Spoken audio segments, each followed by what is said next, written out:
Morning students, हम आज भी फर्स्ट चैप्टर जो है हिस्ट्री का उसी को हम कंटिन्यू करेंगे, rise of nationalism in Europe. ठीक है, कल हमने बात करी थी रिवोल्यूशनरीज की, किस तरीके से रिवोल्यूशनरीज जो हैं आगे बढ़ते हैं और कैसे आपका रिवोल्यूशन आगे चलाते हैं। ठीक है, अलग अलग जो फील्ड्स में, अलग अलग इकोनॉमिकल पॉलिटिकल फील्ड्स में कैसे उन्होंने चेंजेस करना चाहा उसके बारे में हमने पढ़ा। जो उसके बाद जो रिवोल्यूशंस हुए, the age of revolutions 1830 to 1848 तक जितने भी रिवोल्यूशंस हुए उसकी हम आज बात करेंगे। We will continue about the revolutions that were held between 1830 to 1848। Clear? यानी आज हम रिवोल्यूशंस की बात करें 1830 से 1848 तक के बीच में। जो कंजर्वेटिव्स थे वो चाहते हैं कि आपकी जो पावर है, जो ट्रेडिशनल पावर, उसको वो बनाए रखें, लेकिन लिबरल नेशनलिस्ट जो थे वो चाहते थे कि रिवोल्यूशन करें जिसमें कि आपके लिबरलिज्म में जो थे लोग, वो नेशनलिस्ट जो चाहते थे, लिबरल लोग जो थे, उदारवादी जो थे, वो चाहते थे कि इसमें चेंजेस हो जाएं। उसमें से मोस्टली आपके मिडिल क्लास की हम बात कर रहे हैं। ठीक है, मिडिल क्लास में जो आपके जैसे टीचर्स हैं और बहुत सारे लोग हैं जो वर्किंग क्लास के हैं, वो लोगों की बात करें। ठीक है, जो एजुकेटेड क्लास है उन लोगों की। ठीक है, तो वो लोग रिवोल्यूशंस करना स्टार्ट करते हैं।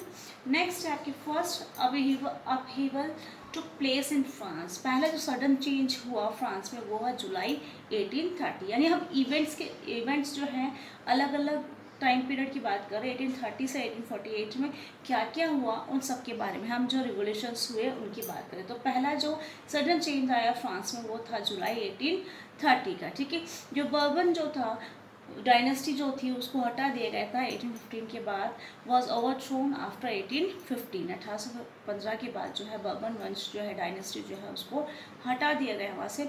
Installed constitutional monarchy by Louis Philippe. जो बेल्जियम जो था उसको भी जो है हटा दिया गया, उसके भी अलग कर दिया गया यूके से, यूनाइटेड किंगडम से। ठीक है, तो ये मेजर चेंजेस हुए जुलाई 1830 में। ठीक है, जो लुइस फिलिप है उसको आपके संवैधानिक जो राजा के रूप में माना गया, उसको अधिकारी बना दिया गया। ठीक है, यानी बर्बन जो डायनेस्टी थी उसको हटा करके आपने लुइस फिलिप को, जो कि कॉन्स्टिट्यूशनल मोनार्क के रूप में आपने उसको चुना। ठीक है, फ्रांस में ये बात हुई। नेक्स्ट आपके मैट्रोनिक की हम बात करते हैं कि मैट्रोनिक जो है वो रिमार्क करते हैं, बताते हैं कि when France sneezes the rest of Europe catches cold. यहाँ पे एक कोल्ड को मेटाफर के रूप में यूज़ लिया गया है। जैसे मैट्रोनिक के बारे में आपने जो है सुना है कि ये जो सेंटेंस है वो आपको पूछा जाता है क्वेश्चंस में कि ये किसने कहा है, किसके बारे में है, तो वो आपके फ्रांस की कंडीशंस के बारे में पूछा जाता है यहाँ आपकी क्वेश्चंस। तो starting in France and spread all over Europe, यानी ये जो आपके नेशनल्स की बात है वो स्टार्टिंग कहाँ से हो चुकी थी, फ्रांस से। जैसे ये एक जर्म्स के थ्रू जैसे आपके फैलता है उसी तरह के नेशनलिज्म या राष्ट्रवाद की जो भावना है, जो इमोशंस है, ये जो सेंटिमेंट्स है, फीलिंग्स है, वो फ्रांस में फैली। वही चीज़ें ऑल ओवर यूरोप में जो है फैलने लगी। यानी जब फ्रांस ठीक रहा है तो वहाँ पे जो है उसको जुकाम हो रहा है। इसका मतलब यहाँ पे कोल्ड का नहीं, एक मेटाफर के रूप में यूज़ लिया गया कि जब फ्रांस में इस तरीके से जो नेशनलिज्म या रिवोल्यूशन स्टार्ट हो चुके, ये रिवोल्यूशन कहीं केवल वहीं फ्रांस तक ही नहीं रहे, ये ऑल ओवर यूरोप में जो है ये फैलता गया। समझ में आई यहाँ पे? ठीक है, यहाँ पे जुकाम और उसकी बात नहीं हो रही, कोल्ड की बात नहीं हो रही, यहाँ पे इसको जो है मेटाफर के रूप में यूज़ लिया गया है। क्लियर? यहाँ पे अगर एग्जाम में आता है तो आप ऐसे नहीं लिखेंगे, इसको आपको एक्सप्लेन करना है कि जो आपके रिवोल्यूशंस जो स्टार्टिंग फ्रांस में हो चुकी थी वो ऑल ओवर यूरोप में फैलने लगा। क्लियर यहाँ तक? नेक्स्ट पॉइंट है आपकी inspiration of Greek war of independence. जो ग्रीक वॉर शुरू हो चुके थे उनसे जो इंडिपेंडेंट बना ग्रीस, उसके बारे में आप पढ़ेंगे, जो कि 1821 की बात हो रही है। Greece got support from other also. Greece जो है उसको जो है और भी लोगों से जो सपोर्ट मिलने लगा। जो ट्रीटी हुई कॉन्स्टेंटिनोपल की, जो कि 1832 में। ठीक है, ध्यान रखना है इसको। ग्रीस जो है recognise as an independent nation. इस संधि के बाद जो है ग्रीस जो है एक स्वतंत्र राष्ट्र के रूप में उभर के आया। ठीक है, ये आगे हम और पढ़ते जा रहे हैं। ठीक है, उसके बाद जो है नेक्स्ट है आपके इंग्लिश पोएट थे लॉर्ड बैरन। वो जो है आपको कंट्रीब्यूशन देते हैं इन लोगों के लिए, ग्रीक के लोगों के लिए। तो उसके बाद जो है वो फाइट करने के लिए वॉर्स में जाते हैं, उनके बाद उनकी डेथ हो जाती है 1824 में। ठीक है, वो भी फीवर से। क्लियर? नेक्स्ट है ये आपके जो सेंटिमेंट्स हैं नेशनलिस्ट के वो बढ़ते गए और रोमांटिक इमेजिनेशन और नेशनल फीलिंग जो है वो बढ़ती गई। ठीक है, रोमांटिक इमेजिनेशन की बात यहाँ पे कल्चरल मूवमेंट की बात होती है। ठीक है, यानी आपकी संस्कृति को आप आगे बढ़ा रहे हैं। ठीक है, sought to develop a particular form of national sentiment, यानी एक तरीके के राष्ट्र के जो आपकी भावनाएं हैं उनको आगे बढ़ाना है। ठीक है, डेवलप करना। They criticise the glorification of reason and science, science और जो रीजनल थिंकिंग है उसको वो नहीं चाहते हैं कि उसको ग्लोरीफाई करें, बल्कि वो फोकस करते हैं आपके इमोशंस, इंट्यूशंस और मिस्टिकल फीलिंग्स पे। ठीक है, तो उसमें आपके कल्चर जो है आपके लिए सबसे इम्पोर्टेंट रोल अदा करता है इस नेशनलिज्म में। केवल आपके वॉर या टेरिटोरियल जो एक्सपेंशन होता है, यानी आप अपने साम्राज्य को बढ़ावा दे रहे हैं, बढ़ा रहे हैं वॉर करके, या आप वॉर करने से या आपके जो राज्य की सीमाएं हैं उसको एक्सपेंड करने से ही आपके ये नेशनलिज्म नहीं हो सकता। कल्चर भी आपके लिए इम्पोर्टेंट रोल अदा करता है। ठीक है, नेक्स्ट है आपके मैनी फिलोसोफर्स वर देयर। उसके बाद जब ये राइटर्स वगैरह अपने जो कल्चर के थ्रू जो है ऐसे क्रिटिसाइज करते हैं उसको और आगे आपकी जो फीलिंग्स को आगे बढ़ाते हैं। उसके बाद हम जो देखते हैं बहुत सारे फिलोसोफर्स यहाँ पे हो, many philosophers were there. One of them, जिनमें से एक थे जॉन जो है हर्डर थे। वो बताते हैं कि ट्रू जर्मन कल्चर जो है वो was to be discovered among the common people, या कि आपका जो जर्मन कल्चर है वो ओनली डिस्कवर किसके बीच में हो सकता है, जो कॉमन लोग, जो ऑर्डिनरी पीपल हैं। यहाँ पे दास वर्ड जो है एक पीपल के लिए वर्ड यूज में लिया गया है, और यही आपका एक न्यूज़पेपर भी है जर्मनी का उस समय का। ठीक है, through folk songs, folk poetry, folk dances, true spirit of the nation works guest was popularise. Spirit है ये आपके नेशन या पीपल की। ठीक है, यानी लोगों की एक स्पिरिट है, एक धारणा है, एक व्यूज़ है, वो जो आगे बढ़ना चाहिए एक नेशन को लेकर के। ठीक है, कि वो किस तरीके से इसको नेशन के रूप में ले जाए, तो एक आपके ये आइडिया उनको दिया गया फोक लॉर्स और फोक सॉन्ग्स, डांस या पोइट्री के थ्रू जो है उनके कल्चर को वो आगे बढ़ा करके लोगों में एक स्पिरिट लेकर के आएंगे एक नेशन की। यानी आपका जो कल्चर है, आपके जो फोक सॉन्ग्स है, उन सबको आगे बढ़ा करके वो नेशनलिटी की बात कर रहे हैं। ठीक है, तो ये यहाँ पे क्लियर हो गया। बहुत सारे फिलोसोफर्स ने आपको बताया, उसमें से एक जॉन हर्डर की बात होगी। नेक्स्ट है आपके एम्फोसाइज ऑन वर्नाक्यूलर, जो लैंग्वेज है एंड कलेक्शन ऑफ जो आपके फोकलोर्स जो है वहाँ पे was not just to recover an ancient national spirit but to carry the modern nationalist message. आपके जो एम्फोसाइज किया गया जो वर्नाकुलर जो लैंग्वेज होती है, जो वहाँ की बोलचाल की भाषा होती है, जो लोग ऑर्डिनरी पीपल जो है इस लैंग्वेज को यूज़ में करते हैं बोलचाल की भाषा को, और जो कलेक्शन करा लोगों ने, जो लोगों के फोकलोर्स वगैरह है उनको कलेक्शन करना, केवल आपके एंशियंट कल्चर को प्रिजर्व करना या उसको संरक्षण देना ही नहीं होता है, बल्कि एक नेशनल स्पिरिट की बात हो रही है, और उसके अलावा मॉडर्न नेशनलिस्ट मैसेज भी लोगों को दिया जा रहा है। ठीक है, यानी मॉडर्न नेशनलिस्ट मैसेज, यानी जितने भी ऑल ओवर आपके यूरोप की बात करें, अलग अलग कंट्रीज में जो भी चीज़ें हो रही थी, जैसे आप फाइट कर रहे हैं इकोनॉमिकल फील्ड के लिए और पॉलिटिकल फील्ड के लिए,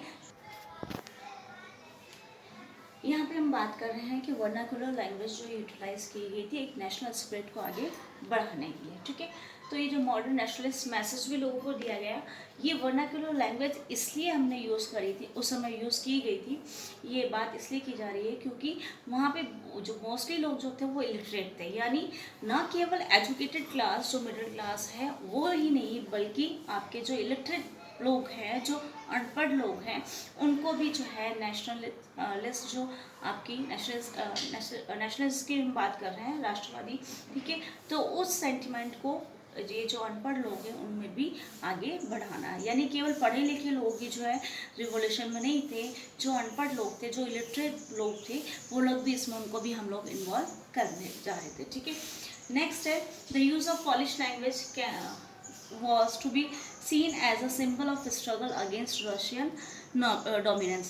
जो रशिया जो था वो पोलैंड में जो डोमिनेट कर रहा था लोगों को, तो उसमें भी जो है पॉलिश लैंग्वेज को जो है वो मना कर रहे थे, एक सिंबल बना पॉलिश लैंग्वेज जो है उसको यूटिलाइज किया गया, और रशियन लोग जो है उसको डोमिनेट कर रहे थे वहाँ पे, यानी लैंग्वेज जो है वो भी आपके रेवोल्यूशन में अपना एक योगदान देता है। जैसे कल्चरल फीलिंग्स आपके कल्चर जो है आपको नेशनलिस्ट फीलिंग्स लेकर के आती है, वैसे आपके जो लैंग्वेज जो है वो भी एक सिंबल बन सकता है आपके स्ट्रगल के लिए। जैसे रशियन लोग नहीं चाहते थे कि ये लोग पॉलिश लैंग्वेज को यूटिलाइज करें, तो वहाँ पे जो बिशप्स वगैरह थे चर्च में, जो पॉलिश लैंग्वेज को अगर यूटिलाइज कर रहे हैं तो उनको वो डोमिनेट कर रहे थे। ठीक है, तो ये कंडीशन थी कि आपका लैंग्वेज भी जो है, कल्चर के साथ साथ लैंग्वेज भी जो है एक सिंबल होता है आपके स्ट्रगल करने के लिए या आपके रिवोल्यूशन करने के लिए। यानी आपकी न केवल मिडिल क्लास, न केवल इलिटरेट क्लास, बल्कि आपके लैंग्वेज जो है, आपका कल्चर जो है, सभी जो है इसमें इन्वॉल्व होते हैं। आपके जो भी रिवोल्यूशन होता है एक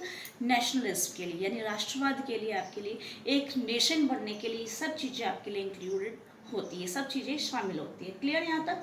नेक्स्ट है कि hunger, hardship and popular revolts.